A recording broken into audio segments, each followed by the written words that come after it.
WhatsApp guys, welcome back to the market analysis video. This is Vishal और आज हम analysis करने वाले हैं Nifty, bank Nifty and stocks का। तो यहाँ पे आपके सामने बैंक निफ्टी का चार्ट है डेली टाइम फ्रेम पे। तो एक कैंडल वन डे की कैंडल है और यहाँ पे अगर हम ये तीन कैंडल दिखे तो ये कैंडल स्टिक का पैटर्न है, इनसाइड कैंडल फॉर्मेशन। तो यहाँ पे अगर आपको इनसाइड कैंडल नहीं मालूम तो मैं आपको एक्सप्लेन करता हूँ। तो ये जो हमारी जो फर्स्ट कैंडल ना, ये मैं हाई मार्क करता हूँ इसका, और ये कैंडल का लो मार्क करता हूँ। तो ये हाई और लो के बीच में जो सेकंड कैंडल फॉर्म हुई है वो इस हाई और लो के बीच में फॉर्म हुई। मतलब जो फर्स्ट कैंडल होती है इसको हम मदर कैंडल बोलते हैं, एंड जो सेकंड कैंडल फॉर्म होती है उसको हम बेबी कैंडल या फिर चाइल्ड कैंडल बोलते हैं। ऐसा क्यों बोलते हैं? बिकॉज जो फर्स्ट कैंडल होते हैं इसके अंदर, हाई और लो के अंदर, ये सेकंड कैंडल का फॉर्मेशन होता है। तो ये जो टू कैंडल्स है इसको हम इनसाइड कैंडल बोलते हैं। तो ये जो इनसाइड कैंडल है, अगेन ये जो चाइल्ड कैंडल है, इसका हाई एंड लो मार्क करना होता है हमें। एंड जो थर्ड कैंडल फॉर्म होती है, अगर उस कैंडल ने चाइल्ड कैंडल का ब्रेकआउट या फिर ब्रेकडाउन दिया तो हम उस साइड का एक ट्रेड लेने के लिए ट्राई करते हैं। मतलब अगर ऊपर की तरफ ब्रेकआउट हुआ थर्ड कैंडल का तो हम ऊपर की तरफ ट्रेड ले सकते हैं with stop loss of that mother candle. And अगर नीचे की तरफ ब्रेकडाउन होता है तो हम डाउन साइड ट्रेड ले सकते हैं। मदर कैंडल स्टॉप लॉस हम हाई को प्लेस करके ट्रेड ले सकते हैं। तो ये एक बेसिक सा इनसाइड कैंडल का सेटअप होता है। तो डेली टाइम फ्रेम पे हमें इनसाइड कैंडल देखने को मिल रही है और आज बैंक निफ्टी ने उस कैंडल का ब्रेकआउट भी किया है, ऊपर की तरफ क्लोजिंग भी की। मतलब यहाँ से बैंक निफ्टी को हम ऊपर की तरफ मोमेंटम करते हुए देख सकते हैं। तो 100% कुछ नहीं होता, यहाँ पे भी स्टॉप लॉस अगर प्लेस करना है तो आप, अगर कोई कम रिस्क लेने वाला है तो वो इस कैंडल का लो भी स्टॉप लॉस यूज़ कर सकते हैं, या फिर आप मदर कैंडल का लो स्टॉप लॉस के लिए यूज़ कर सकते हो अगर आपको पोजिशनल ट्रेड ऊपर की तरफ लेना है तो ये तो पोजिशनल के लिए हुआ। तो अगर आपको कल के लिए ट्रेड करना है तो हम अभी 5 मिनट पे जाएंगे। तो यहाँ पे बैंक निफ्टी के लिए ना ऊपर की तरफ कुछ रेजिस्टेंस नहीं है, बिकॉज ये ऑल टाइम हाई पे ट्रेड कर रहा है। तो जो राउंड नंबर होता है ना, वो एक रेजिस्टेंस की तरह काम करता है। जब अगर रेजिस्टेंस नहीं हो तो वो जो राउंड नंबर होता है ना, वो साइकोलॉजिकल रेजिस्टेंस की तरह काम करता है। तो बैंक निफ्टी में राउंड नंबर कहाँ पे है? That is 42,500। तो ये जो एरिया है ना 42,500 का, तो ये जो एरिया है वो राउंड नंबर का एरिया है, वहां से एक सेलिंग आ सकती है।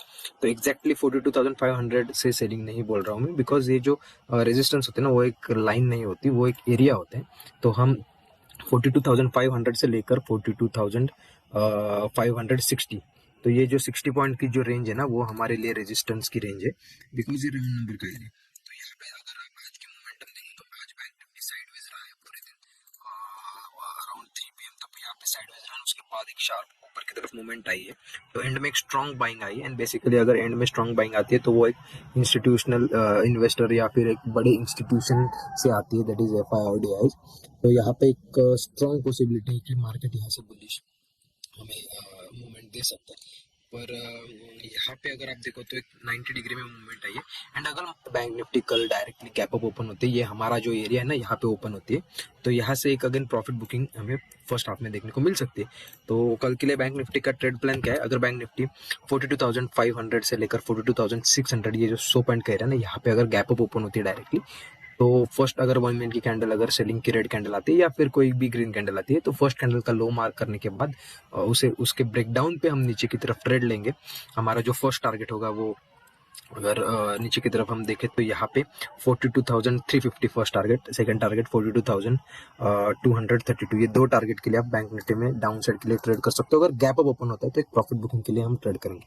तो सेकंड कंडीशन है, अगर यहाँ पे कहीं पे फ्लैट या फिर इस रेंज में ओपन होता है फ्लैट, तो यहाँ पे थोड़ा सा ट्रेड अवॉइड कीजिए, बिकॉज डायरेक्शन हमें नहीं मिल पाएंगे। बिकॉज यहाँ पे ऊपर की तरफ एक रेजिस्टेंस एरिया है, नीचे की तरफ एक स्ट्रॉन्ग बायर्स है, तो यहाँ पे सपोर्ट का काम भी करेगा।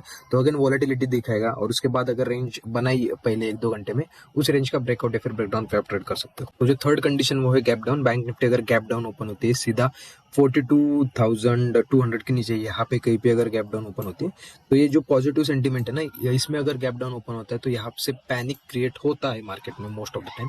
तो यहाँ से अगेन एक सेल ऑफ आ सकता है अगर बड़ा गैप डाउन लगता है मार्केट में। बैंक निफ्टी में अराउंड 300 पॉइंट का अगर गैप डाउन लगता है कल, तो यहाँ से एक प्रेशर आएगा और बैंक निफ्टी फॉल हो सकती है।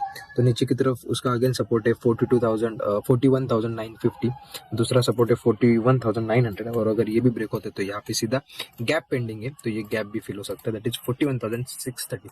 पर अगर ये होना है तो बैंक निफ्टी को कल एक बड़ा गैप डाउन लगाना पड़ेगा अराउंड 300 पॉइंट्स का। तो उसी कंडीशन में इतना बड़ा फॉल आ सकता है, बिकॉज तब पैनिक क्रिएट होगा और बैंक निफ्टी गिरेगी अगर पैनिक क्रिएट हुआ गैप डाउन होने के बाद। तो पर अगर एक फ्लैट या फिर गैप अप ओपन होता है तो आपको ट्रेड प्लान दिया गया है उस तरह से ट्रेड कीजिए। फ्लैट होता है तो एक रेंज क्रिएट करने दीजिए, उसके बाद ही ट्रेड लीजिए। तो हम अभी निफ्टी का एनालिसिस करेंगे। तो निफ्टी भी अगर आप देखो तो यहाँ पे रेजिस्टेंस की तरफ जा रही है। निफ्टी का जो रेजिस्टेंस है वो है 18,600, तो एक रेजिस्टेंस है ऑल टाइम हाई निफ्टी के लिए। तो अभी निफ्टी 18,400 पे निफ्टी ने क्लोजिंग दी। तो फर्स्ट कंडीशन है हमारे गैप अप की। तो अगर निफ्टी गैप अप ओपन होती है अराउंड 18,460 के ऊपर कहीं पे, यहाँ पे हम 15 मिनट पे चलेंगे। तो यहाँ पे अगर निफ्टी ने गैप अप लगाया तो अगेन एक फर्स्ट हाफ में हमें एक पुल बैक देखने को मिल सकता है। बिकॉज ये देखो, ये मोमेंटम कैसा है, सीधा है, और ये 90 डिग्री के मोमेंटम के बाद अगर अगेन गैप अप लगता है तो यहाँ से प्रॉफिट बुकिंग होती है most of the time. Because यहाँ पे जो बाय करके गए ना लोग, इनको ओवरनाइट एक प्रॉफिट अच्छा खासा मिलता है, तो वो अपनी पोजीशन को बुक करने लगते हैं। तो एक पुल बैक आता है, और पुल बैक के बाद आपको प्राइस एक्शन नीचे की तरफ देख के फिर से बाइंग की अपॉर्चुनिटी ढूंढनी चाहिए उस सेटअप में। तो अगर गैप अप लगता है तो एक पुल बैक का वेट कीजिए। अगर बाय करना है तो, सेल करना है तो गैप अप के बाद नेगेटिव कैंडल पे शॉर्ट कीजिए, एंड उसके बाद आप ट्रेड कर सकते हो। ऊपर की तरफ 18,600 का एक स्ट्रॉन्ग रेजिस्टेंस है, वहां तक मार्केट जा सकता है अगर ऊपर गया तो। वहां से अगेन आपको सेलिंग देखने को मिल सकती है। निफ्टी को भी अगर आपको बड़ा गैप डाउन लगता है अराउंड इस लेवल पे, निफ्टी अराउंड 150 से लेकर 100 से लेकर 150 पॉइंट का गैप डाउन लगाता है, तो यहाँ पे पैनिक क्रिएट होगा। अराउंड इस लेवल पे अगर ओपन होती है कल, तो यहाँ से पैनिक क्रिएट होकर मार्केट नीचे की तरफ गिर सकता है, पर उसको एक बड़ा गैप डाउन लगाना पड़ेगा। तो अगर इसके नीचे जाने लगता है निफ्टी गैप डाउन लगाने के बाद, तो यहाँ पे शॉर्ट कीजिए। आपका जो फर्स्ट टारगेट होगा नीचे की तरफ वो होगा 18,200, सेकंड टारगेट होगा 18,140, थर्ड टारगेट होगा 18,100। तो ये 3 टारगेट के लिए आप सेल कर सकते हो, पर आपकी कंडीशन ये होनी चाहिए बड़ा गैप डाउन, और उसके बाद ये जो एरिया है दैट इज 18,280, इसके नीचे कैंडल क्लोज होनी चाहिए। और अगर यहाँ पे फ्लैट ओपन होता है ना, तो फ्लैट ओपन होने के बाद ये रेंज मार्क कीजिए, और जहाँ पे भी सपोर्ट बनता है वो रेंज मार्क कीजिए। एंड इस एरिया के बाद कंसोलिडेशन के बाद जिस साइड ब्रेकआउट होता है उस साइड पे आप एक ट्रेड ले सकते हो। मार्केट अभी फिलहाल एक क्रूशियल एरिया पे चल रहा है ऑल टाइम हाई पे, तो यहाँ पे दोनों साइड की मूवमेंट पॉसिबल है। तो आप प्रॉपर स्टॉप लॉस के साथ ट्रेड कीजिए। बिकॉज अगर मार्केट को गिरना है तो भी यहाँ से बहुत जोर से गिर सकता है ऑल टाइम हाई से, और अगर ऊपर की तरफ शॉर्ट कवरिंग हुई तो ऊपर की तरफ भी एक बड़ी मूवमेंट आ सकती है। और अगर रेंज में फंसा रहा तो आपको वॉलेटिलिटी देखने को मिलेगी, और दोनों साइड की प्रीमियम जाएंगे। ऑप्शन बायर के लिए टफ भी हो सकता है, तो रेंज ब्रेकआउट के बाद ही आप ट्रेड कीजिए। तो गाइज अभी हम स्टॉक्स का एनालिसिस देते हैं। तो अगर आप हमारे वीडियोस डेली देखते हो एनालिसिस का, तो यहाँ पे देखो HDFC का जो स्टॉक है ये मैंने प्रीवियस एनालिसिस में भी दिया था। तो ये देखो वो लेवल अभी तक मार्क है। तो यहाँ पे क्या एनालिसिस था, यहाँ पे देखो एक रेंज बनाई थी बहुत दिनों से, ग्रीन कैंडल बने थे इस रेंज में। तो मैंने क्या बोला था आपको, ये जो ऊपर का रेजिस्टेंस है दैट इज 2514, इसके ऊपर अगर HDFC ओपन होती है तो यहाँ पे एक बड़ी मूवमेंट आ सकती है। तो उस हिसाब से देखो तो यहाँ पे बहुत बड़ी मूवमेंट HDFC में हो की गई है। तो अगर आप वीडियोस देखते हो, प्रॉपर एनालिसिस का लेवल्स निकालते हो और उसके हिसाब से आप ट्रेड करते हो, तो भी आपको फायदा हो सकता है।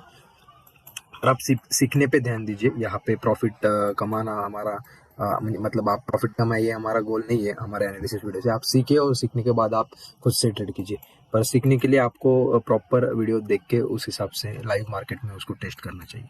तो यहाँ पे एक अच्छी मूवमेंट ऊपर की तरफ आके गई, और फिर से मैं ये स्टॉक क्यों चूज कर रहा हूँ, बिकॉज एक बड़ी मूवमेंट के बाद पॉज कैंडल यहाँ पे HDFC ने बनाई, और उसके बाद आज भी एक इनसाइड कैंडल, जैसे हमें बैंक निफ्टी में इनसाइड कैंडल देखने को मिली, वैसे ही यहाँ पे HDFC में भी इनसाइड कैंडल देखने को मिल रही।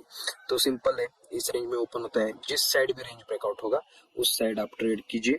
आपका जो फर्स्ट टारगेट होगा वो रेंज ब्रेकआउट के बाद जो स्टॉप लॉस बन रहा है ना, अगर आप पोजिशनल ट्रेड ले रहे हो तो ये आपका स्टॉप लॉस होगा मतलब चाइल्ड कैंडल का।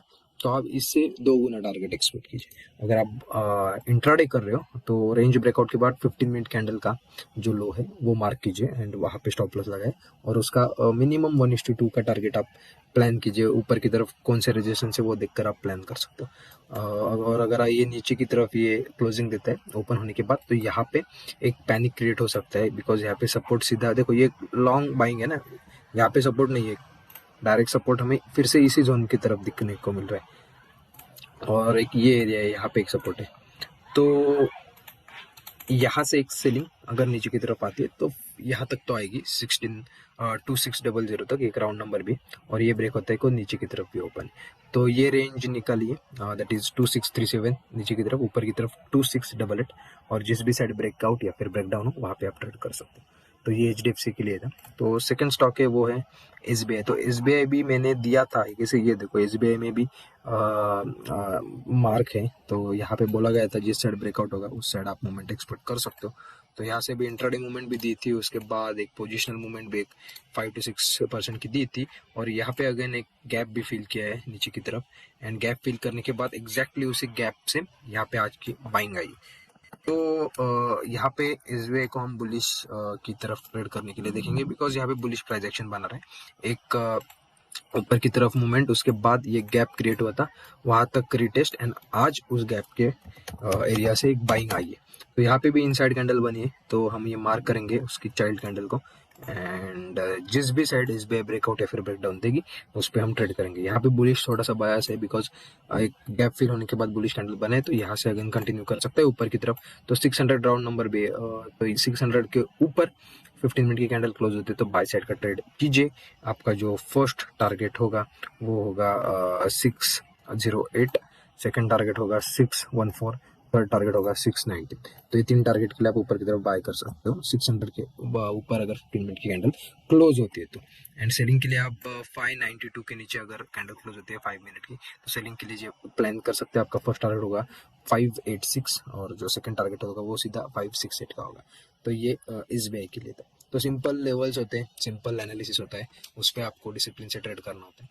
तो आई होप आपको इस वीडियो से कुछ लर्निंग मिली होगी, कैसे लेवल्स निकालते हैं और कैसे ट्रेड करते हैं।